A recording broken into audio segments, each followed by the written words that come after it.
què heu fet dins el safrà? Hem pensat és la forma més lògica de fer un vi espumós en el Mediterrani. Quants diferents ancestrals i teniu en aquell moment? Poden ser amb raïm negre, poden ser amb raïm blanc, òbviament. Sí. Com és això?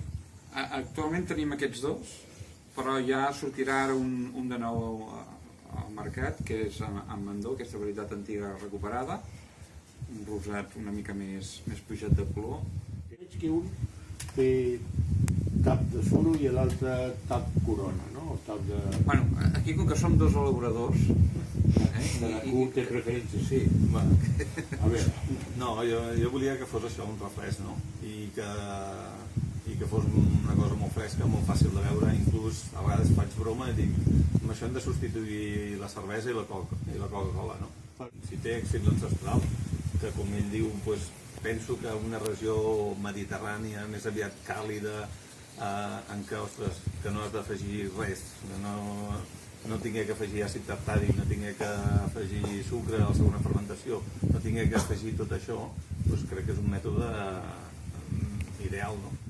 Es poden fer criances? Sí. De fet, hi ha algun elaborador que ha fet criances. Jo estic bastant, I tant, jo he començat. No, dir que... No, però obrim, no? Els Sí, vins, sí. vull dir, no sé, em teniu aquí He 7. agafat 7, també. Tinc 7. Tinc set. Doncs el Toni no posa tap, posa xapa, perquè per ell és un refresc, i per mi és una festa quan obrim i ha de patar. Jo ara no puc obrir, sí, veus? Quan intervenen 10 varietats en un producte ancestral és com una bogeria.